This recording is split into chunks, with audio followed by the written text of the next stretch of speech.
Well, more speculation has been raised on the reasons for NATO's intervention in Libya. And as RT's Laura Emmett reports, the organisation may have been trying to prevent Gaddafi from burying the American buck.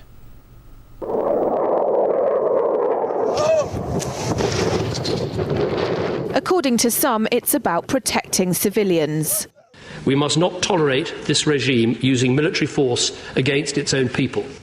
Others say it's about oil. The only reason they're interested with Libya is about the oil. You'd think we'd be in Iraq if the major export there was broccoli.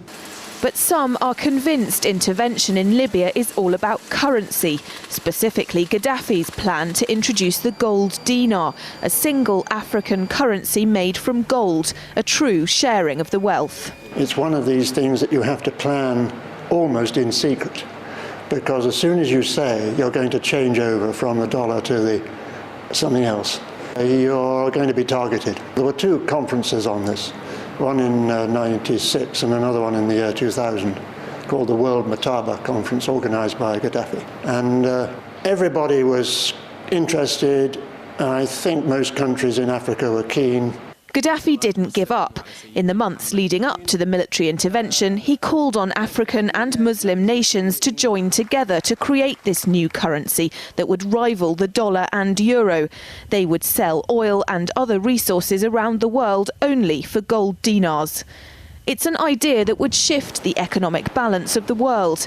Countries' wealth would depend on how much gold they have, not how many dollars they trade. And Libya has 144 tons of gold. The UK has double that, but 10 times the population. If Gaddafi had an intent to try to reprice his oil or whatever else the country was selling in the global markets and accept something else as a currency, or maybe launch a gold dinar currency, any move such as that would certainly not be welcomed by the power elite today who are responsible for controlling the world's central banks. So yes, that would certainly be something that would cause his immediate dismissal and the need for other reasons to be brought forth for removing him from power. It's happened before. In 2000, Saddam Hussein announced Iraqi oil would be traded in euros, not dollars.